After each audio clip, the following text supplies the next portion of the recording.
Alright everyone, welcome back, and we're getting back to movies apparently. I'm not exactly going in a straight line here, but these are the movies that I feel are the most underrated. I always do this every year. Top 10 films that I think are the most underrated, most overlooked, and underappreciated in my opinion. Yep, just my opinion, people. Yep, so here we go, starting with number 10.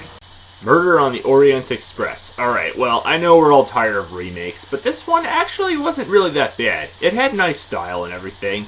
You know, the snow in the background, and it is a little long, you know, it's about 2 hours to be exact, and most importantly, it's a real thinker movie. Because, yeah, it's about a murder that happens on the train, and it does take a little bit of time to get to the train, really. You know, it's about 20-30 minutes, so, and, yeah, I thought the performance, especially as the detective, was really good. Yeah, Johnny Depp in there as the murder victim. I mean, couldn't ask for anything better than that. As well as, yeah, he had a big cast of actors in this film from, you know, Willem Dafoe, Josh Gad, and so forth. So, yeah, it's a pretty decent remake. If you can, you know, enjoy it for what it is, fine, you could. It's not bad at all. If you like the original, then, yeah, I would stick to that one. But this one really isn't that bad. It's pretty good.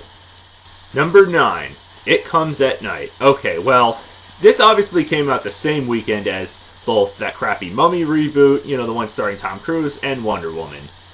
There's no competition right there, obviously, so you should probably guess that. But this one, okay, for the most part, we kind of guessed this was going to be one of those, you know, less is more type of films, similar to something that, like, It Follows. Yeah, both have the word it in it right there. And this is a very slow movie. I agree with that. There's not really much happening at the beginning, but come on, there's been plenty of horror or creepy movies like this before, like the first Alien movie and so forth. So, if you can get past all that, something does come at night. So, not really for everybody, but that's why it's this low on the list, and that's why I consider it underrated. So, check it out if you got the chance. If you didn't like it, fine. There's much scarier films than this, I agree with that. But this one, it's pretty decent. Number 8. Megan Levy. Okay, this is obviously based on a true story about a soldier, you know, female from the Navy, and she's played by Kate Mara, who's obviously sister with Girl with the Dragon Tattoo, as you guessed, and she's been in a lot of other films, yes, including that Fantastic Four reboot, that really crappy one, which I'm sure she's looked on to, you know, past that, obviously, if she does films this good, and it's kind of a shame this one wasn't really well known. I mean, yeah, and it's really good. It's a great story. It's the acting performance, especially out of her, is really good, and yeah, you should definitely check it out. I know we've seen these kind of films before, you know, about army dogs and everything, and it's got, you know, very sad and sentimental moments to it, but it's very well worth it. At least one watch. Come on. Number 7. Kingsman: The Golden Circle. Alright, well, I already reviewed this one, and as you know, it's not as good as the first one. Yeah, the first one was really good. It was a great action spy movie, kind of like James Bond meets Kick-Ass. And this one, it had the same director back, you know, Matthew Vaughn, and I thought for the most part it was pretty entertaining, but it was a little bit longer than the first one. There's a lot going on in it, and obviously they go to the United States and all this stuff, and I thought it was a pretty well-constructed plot, but it was just a lot of dialogue, and of course, like the first one, a lot of swearing too as well, but it's not R-rated for a dumb reason, and yeah, more actors and everything in there, so for the most part, I'd say it was pretty good, but just not as good as the first one, but definitely better than Kick-Ass 2 by all means, so definitely check it out if you like the first one. Matthew Vaughn doesn't fail to amuse, but just not as good as the first one. Number 6, Life. Okay, I didn't even talk about this one, I only said I anticipated it, but I finally did get around to watching it when it was on TV, to be exact.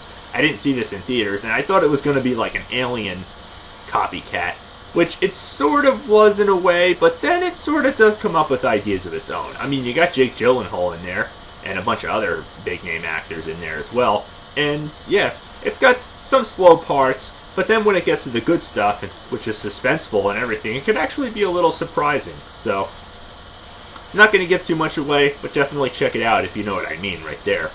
Definitely comes up with some original ideas, eventually, so I would definitely watch this again over Alien Covenant. I mean, the Alien series itself, the prequel series to be exact, there's not really a lot of hope for it. I mean, it's just not the same anymore as it used to be.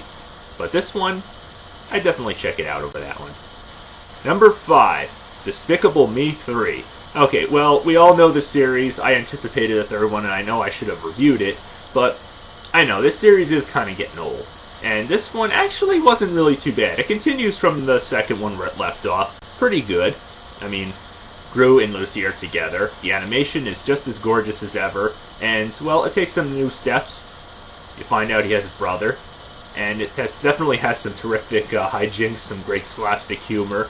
Nothing out of the ordinary for this series, but nothing entirely new. I can understand why it was kind of a mixed bag, and why fans were kind of tired of this franchise, especially the Minions. Yeah, you get a lot of those typical Minions gibberish talking moments, but I'd say for the most part, definitely check it out. If you like the first two, or, well, 3, including the Minion prequel, you'll definitely like this one. I know the Minions are kind of getting old, but, yeah, they could still get a good laugh. Number 4, Happy Death Day. Okay, well, yeah, you all know right off the bat, you know, it's about a teenage girl in college who gets killed and relives the same day over and over again every time she dies. Where does the idea come from? Groundhog Day. Trust me, I've seen much more blatant rip-offs of Groundhog Day than this one, and, well, in case you're not aware, I think they were kind of aware that they were copying that film, and hell, even eventually in the film they reference that movie. Yeah, they mention it, they bring it up, so it definitely actually comes up with ideas of its own. If anything, it actually copies that one with Tom Cruise, Edge of Tomorrow, you know, Live, Die, Repeat, whatever you call it. So, yeah, it's pretty good, has some good suspense and some decent surprises to it as well. Some slow parts, you know, typical teenage girl drama, that kind of nonsense, but it was actually pretty entertaining, so, and that's why I consider it underrated. Definitely check it out if you got the shot. Number 3, Going in Style. Alright, well, this one I definitely think is underrated, because, well, first of all, yeah, you got 3 of the biggest name actors in this movie, or I should say 4. You got Alan Arkin, Michael Caine, Morgan Freeman. They're all great actors, and they both have a great chemistry together as, you know, a bunch of old-timers who are trying to get their pension money and get screwed out of it, and what do you think they do? They try to go rob a bank.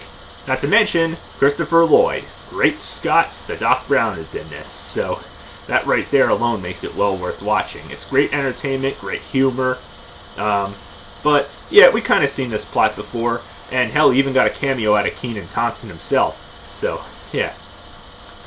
All I can say is, if you like those actors, they're very likable in this film as well. Definitely shows that even though they may be old, they're not afraid to really take some action to do whatever it takes to get their pension money back after getting screwed out of it. Number 2, Gifted. Alright, well, this one actually I was surprised to hear such mixed reactions on because, yeah, this one obviously stars Chris Evans, who we all know as Captain America. Try to forget that crappy Fantastic Four 2005 movie and its, well, even crappier sequel. But, yeah, obviously, as you know, he has a niece who, well, is a math prodigy and fights for her to, you know, live like a normal child, and his mother, obviously, or the child's grandmother, tries to, you know, have different ideas for this child. And it's a very sentimental story, and I'm not usually big on these drama stories, but this one actually was very interesting. It kept me invested in the whole time. The chemistry between them and the performances, especially out of the child herself, were very good. I definitely recommend it. I mean, it's one of the best, if not the most underrated films of the year. So, definitely check it out. It's been on Blu-ray for quite a while now, and I believe HBO is going to be premiering it pretty soon, so definitely see it. And the number 1 movie of 2017 that I think is the most underrated, this is just my opinion, people, Justice League. Alright, well, I just recently reviewed this one, as I, you know, saw it a couple of weeks ago, and I was actually kind of shocked to hear such mixed to somewhat negative reactions. I don't have to explain much. It has a lot of action, and then yes, there's a lot of characters, a lot of things you have to develop in these kind of films. It's pretty obvious that they were trying to copy the Avengers, because Marvel was such a success for the past couple of years. I mean, they haven't struck out once for a while. And, well, DC hasn't really gone on that path quite as well, you know, critically and financially. But this one, I'd say, even though it may not have made as much money at the box office, you know, because it came out pretty much right before Disney Pixar's Coco, and that pretty much dominated. But this one, I'd still say is well worth it. Yes, sure, the main villain of the film may not be the most creative, And sure, they should have developed some of the main characters beforehand with their own movies the way Marvel did. I mean, they're doing it after. You know, the Flash is getting his own movie. Aquaman's getting his movie next year. But I'd still say I enjoyed it. I mean, yeah, it may have been a little fast-paced, you know. They could have put a little more runtime in it. But compared to like something like Batman v Superman or even Suicide Squad, it's not as cluttered and, you know, it's not so much fan service as much as just, you know, it's just simple. Sit back and enjoy some good fight scenes, some good character chemistry, and I'd say it was all good. Ben Affleck, as you guessed, he's just as good as you remember in Batman v Superman, even though that one wasn't as well received as you expect, but his performance was very underrated. Wonder Woman, I mean, she was just another reason after her big hit film to see this film. So yeah, may not have been as good as Wonder Woman. I mean, that raised the bar really high, but I'd say it was kind of like behind it. And as you guess, obviously, Zack Snyder directed, so you have a little bit of his trademark, but as you know, Avengers Joss Whedon kind of went in and did his own interpretation of the film. He had a lot to do with it, and you can definitely see it. So, Justice League, I'd still say, does enough justice. So, you might want to ignore the critics and go see it for yourself. You may enjoy it, you may not. Otherwise, I'd say it's definitely watchable, and that's why, in my opinion, it's the most underrated movie of 2017. So, that's my list right there, people. Till next time, keep watching.